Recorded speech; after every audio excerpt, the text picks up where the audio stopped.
Today, Tuesday the 27th of May, we outside here of Tower Hotel, and we're here to speak to some protesters, mostly females and our worker of the Tower Hotel. As you know, the Tower Hotel is up for sale, and only recently we heard last Friday that management for some reason locked out the staff when they came to work early morning on Friday without saying to them what was it all about.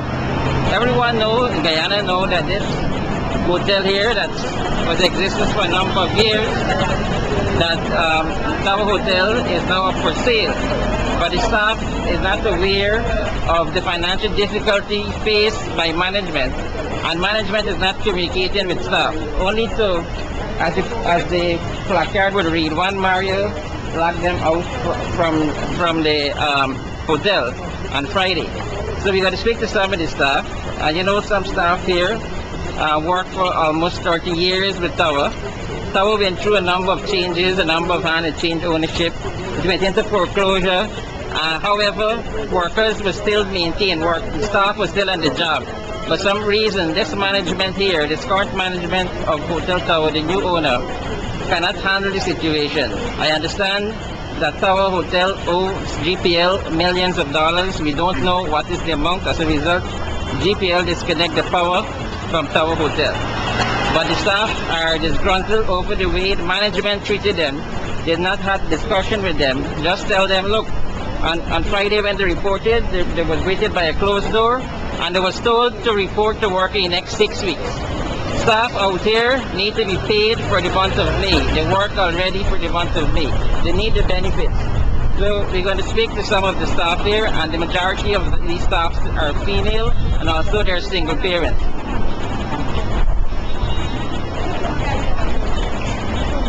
Yes. Please tell me your name. My name is Teresa De Silva. And what is your designation here at this Food and beverage supervisor. Food and beverage supervisor? Tell us what happened on Friday when you turned up for work. On Friday about 3 p.m. I proceeded up to the general's manager's office, only to learn that he informed me to call my union rep and get all staff on ground to see have some news. When we went into the meeting with Mr. Mario, he said that after today there will be no work for us, because as we know that GPL cut the lights on Monday and our generator is over 100 years old and it is not in properly working condition. It's not safe. It's a health hazard for us. So he said there is no work. But Mr. Sharma, we haven't, like for myself, I haven't been paid for over 3 fortnights now. And if Mr. Mario has taken up that decision, I think Mr. Mario should have got with the union and labor before he made that decision to send staff home without pay. Now you have staff out here who've been working here for over 40 years, some persons 27 years. And I don't think that was the right move that Hotel Tower made. I'm trying to make contact with management. Most of us out here don't even know who we're working for. We just been coming to work and doing what has to be done. Who's the current owner of this Tower Hotel? From my understanding, I know Mr. Salim Aziz along with Mr. James and Mr. Varro. But like over 6 weeks now, there's a young one by the name of Mr. Mario from Venezuela. He's sitting in the general's manager chair, and so it's like we have a lot. This is the possible new owner of Tower? Could be. This could be. But nothing has been communicated to us. But I understand staff are disgruntled over the way management handled this issue. Very well. You know, Tower was in foreclosure and they had a transitional period, and they still maintain staff. They still maintain the hotel, and the operation was continuing. But you're saying the way in which you will turn up one morning and then management will say to you, look, come back to work in the next 6 weeks. You didn't receive no money from me. No money from me. You didn't receive any money. No money from me. No money for April. No money, as I said, 3 to 4 weeks. So 6 weeks and the next 6 weeks to tell you to wait. Yeah. So it's speaking about benefits now. You're not getting your benefits. What benefits are you speaking about? Subsequently, I've made contact with NIS. I've learned that my NIS wasn't being paid since 2012. Only to just now to learn from my union rep that for the past 2 years, no union dues was being paid for me. You or the entire staff? Most of us, some of us. There's no 5% which the customer pays for us. There is no there is no 5% of workers are not receiving our 5%, which the guest pays Hotel Tower to give to us. This doesn't come out of Hotel Tower pocket. The guest pays it, we don't receive it. And our leave passage, most of us are gone off and leave and come back on and we have never received our leave passage. But this is not something that will happen overnight.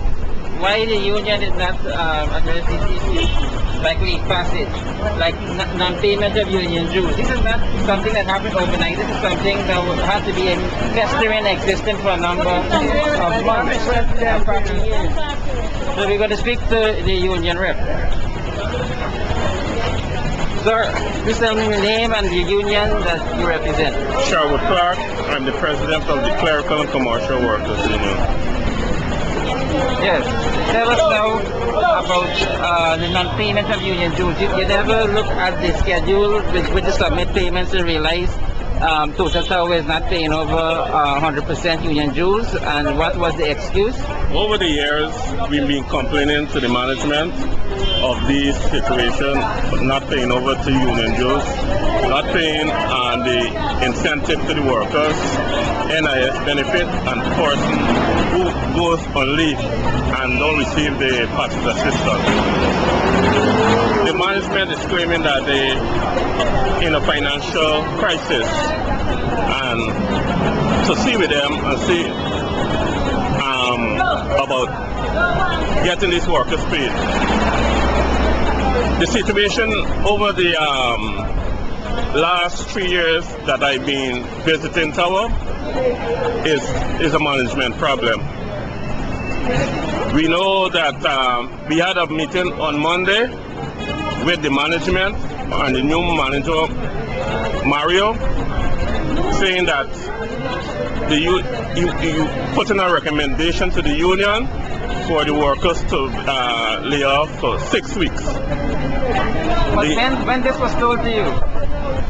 On Monday. But you think this is right? Where they call in the union and some senior staff and say, look, we are now making a proposal to send staff home. Nobody union without no prior dialogue with you.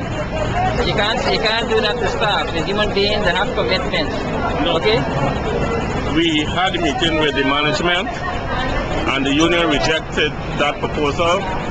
What the union is recommending to the management within the law, the frame of the law, that if we can reduce the work week from 5 days to maybe 3 days, it would ease some of the financial burden on the management. The management agreed. On Friday, the union rep called me saying that they're not receiving the pay. Come down and let me have a meeting with Mario. Mario said that GPL disconnected the electricity. This man Mario, the manager, he speak English language, he understand English language? Yes. He speak fluently? Yeah. Or you speak in a different language to him? Apparently this individual Mario don't understand English language. Yeah. So we are not too sure which country from. And apparently you don't understand the Guyanese dialect of Creole, or you don't understand simply the English language. You cannot do that to staff. Guyana have laws which protect staff. We have a union which oversees the protection of staff. You cannot operate in such an ad hoc manner. You cannot. The union is proposing a rotation. If you're not making money, if you're not doing well, then rotate the staff. Don't send home everybody, but keep some staff being rotated probably every 3 to 4 days. That's a possible solution. Also, they didn't buy into that. They decided on Friday to just send home everybody. They want the management and the employees to sign an agreement for send them off nearly for 6 to 8 weeks.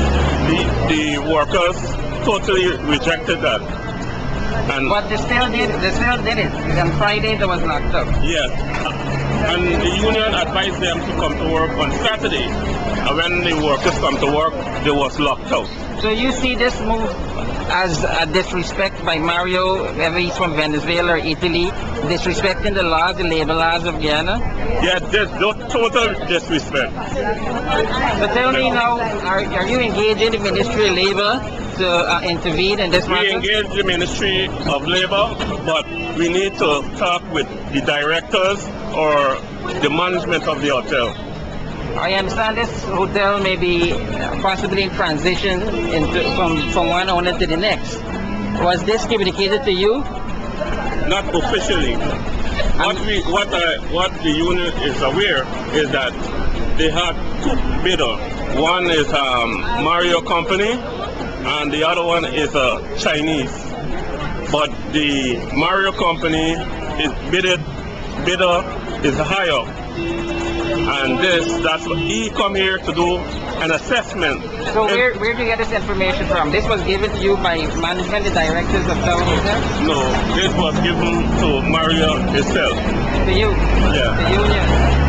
Saying that he representing the company, that he is doing assessment if it's feasible for his company to buy the hotel.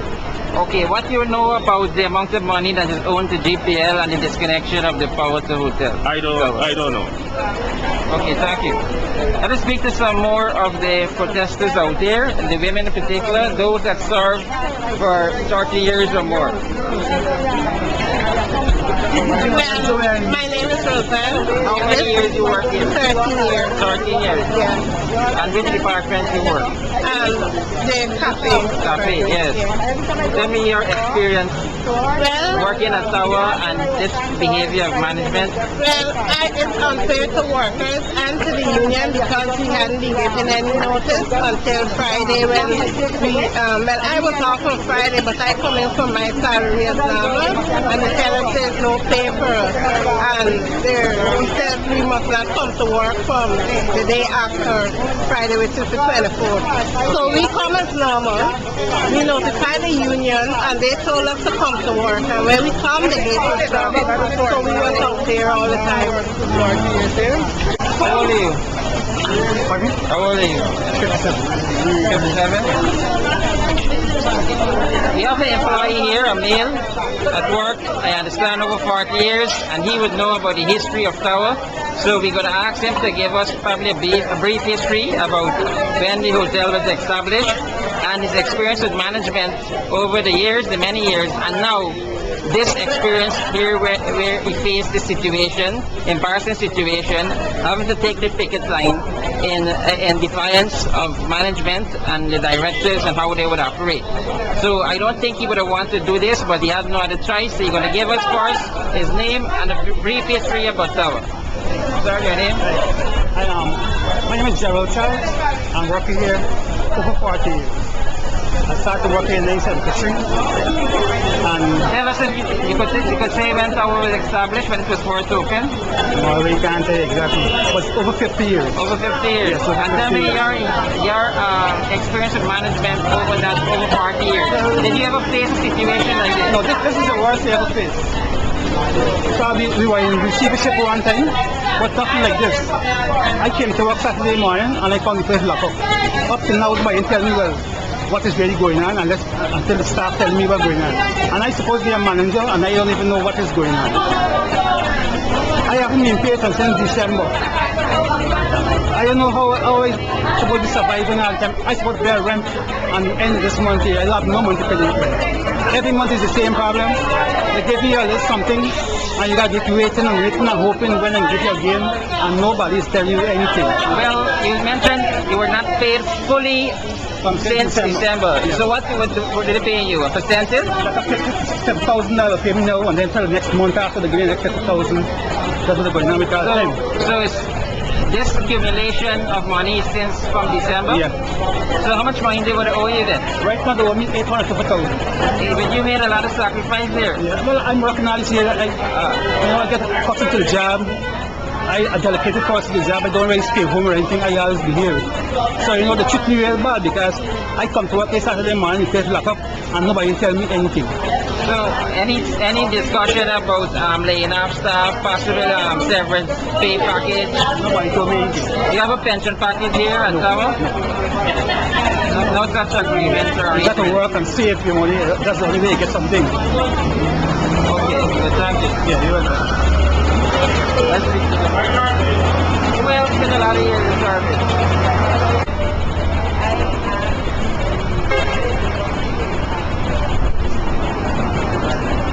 And here we will be concluding the program today, the 27th of May 2014. And we must know the situation here at South Hotel is probably something that we wouldn't like to see that happen in the hotel industry, the hospitality industry. Because why we wouldn't like it to happen? Because government is spending taxpayers' money to build a Marriott hotel, a 197-room hotel, taxpayers' money, which government is pumping in, investing $4 million US and an additional 20 million. And it's unfair to know that government investing money in the hospitality industry, establishing an international hotel, the Marriott, in which we understand there's one foreign investor, two Chinese man with no experience in hotel except mining, and they deal with lottery, and they will be investing $8 million US and being the owner of 67% of the shares of the Marriott. And what will be happening here is contradictory to what is happening at Tower. Government invested in hotel, and there's 3 hotels that we know that is up for sale. Tower is one. There is one on the east bank of the Aurora, and of course there is one behind Princess, which was never completed. It was being constructed for the cricket World Cup, and it was never utilized, and now government have this hotel in hand because they take responsibility in terms of buying over it, because the original developer of that hotel could not complete the hotel. So government have a hotel that is unfinished, and that have to be sold. They didn't say they're going to make that to a government building or they're going to sell it to some Chinese man to open a hotel. They're going to invest additional taxpayers' money into a hotel called the Marriott to compete against hotel private industry in Guyana. And we think as individuals, as a Joshua Party, think it's unfair if the government are competing with the private sector. And I think the Private Sector Commission should speak out against this. Chambers of Commerce should speak out against this. It's unfair competition. So I don't know if government is willing to take out the staff here at Tower and say, the government of Guyana will say, I guarantee the staff out there opportunity that when the Marriott will be open come August of 2014, the staff out here will be given the opportunity to work in the Marriott Hotel. This is what we want. So it's kind of conflicting that government is speaking about Guyana developing and the hotels in Guyana is not adequate in terms of occupancy. At one time they said they would have to bring in cruise ship to take off people that want to visit Guyana, and you understand, hotel with over 50 rooms cannot have occupancy, a daily occupancy of over 20. However, the staff out there say occupancy rate of 20 per day is adequate enough to turn a profit because of the factors that before they had 2 generators, now it's 1 generator. Before they had 100 staff in terms of maintenance of the hotel, now there's 50 staff. And there's other areas in which they would cut corners. So the staff out there is saying occupancy rate of 20 rooms out of the 50 is good for the management to turn a profit. But apparently there's poor management, and this is what we fear. This is what I fear. Taxpayers invested all this money into the Marriott, and then 2 mornings you're going to hear what? The Marriott is a failure. Taxpayers' money gone down the drain, and we have to sell out the Marriott to the Chinese man and give it for $8 million US. And this is the fear. So government must know how they're dealing with taxpayers' money, and we believe presently hotel industry, private hotel industry Guyana should be given concession in which they could go to the bank receive loan at very low interest rates. So the private investor could take that risk in developing the hotel, put it at international standard. The government should not invest in areas of this. This should be left strictly for the private sector. So here we conclude the program, and we need from here for you, the public, and how you feel about this development and the double standard this government pumping money into hotel. But at the same time, the foreign owners of this hotel here, the new foreign owner we understand is maybe from Venezuela, we understand he's from Italy, or maybe a Chinese man again, is flouting the labor laws of Guyana and not respecting the people of Guyana, the working people, the working class, the working poor. So this is what you, the viewers, the listeners, will have to call in the Right to Do program, and we're going to discuss it in terms that we're going to try to find solutions so the government could find something more workable for the people of Guyana in the hospitality industry. Thank you.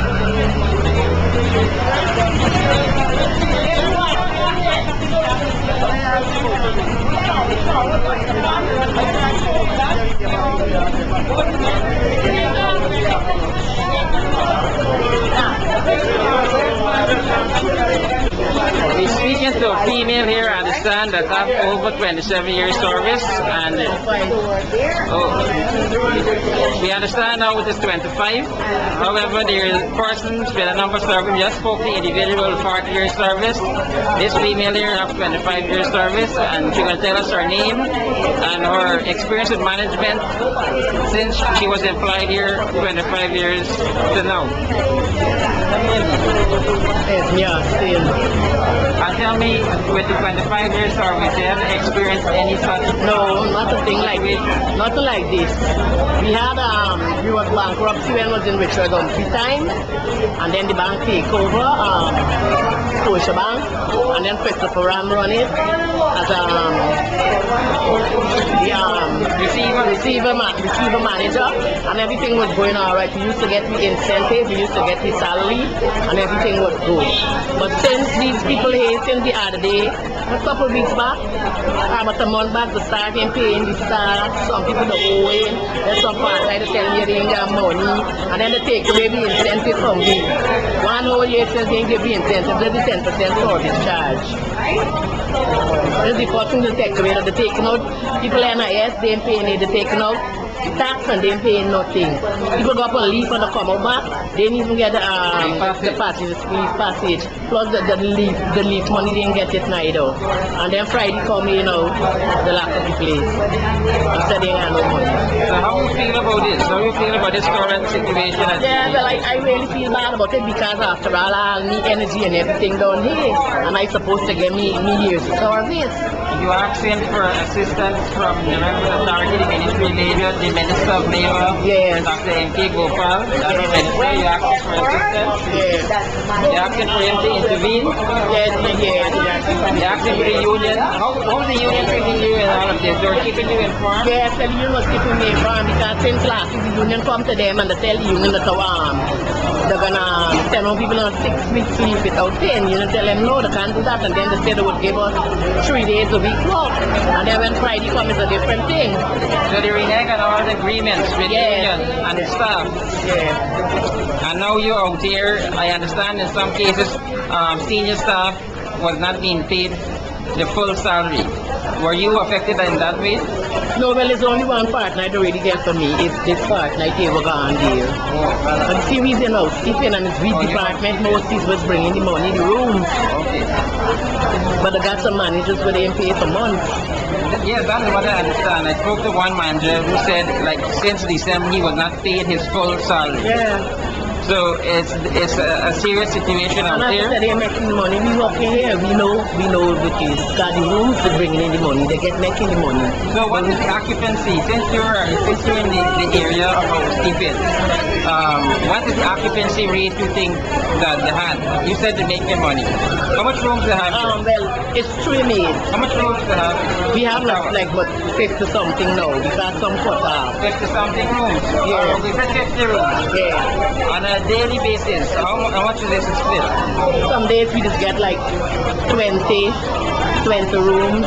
Sometimes we get more than that. We get 21 rooms. That is three of us working. Do you think that is adequate enough to start a profit? Yes, it's to turn a profit because them can't Miss Taylor. Miss Taylor! Miss Taylor, come. Tell me how much room they could pay. You have an average of 20 rooms a day being filled. Yes. So you believe, from your experience here with the years of service, your friend here 25 years, how many years do you have? 22 years. You believe from experience that adequate filling of rooms of 20 could sustain the profitability of the hotel? Yes, and then we had 100 and something staff.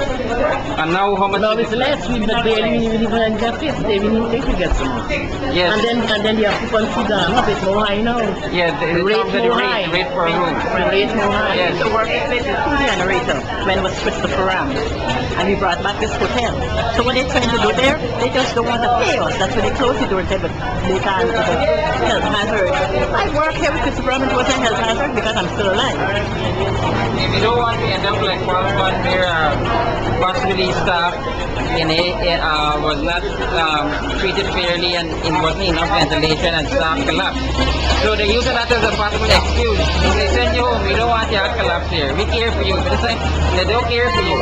So we work in the room and we have staff AC.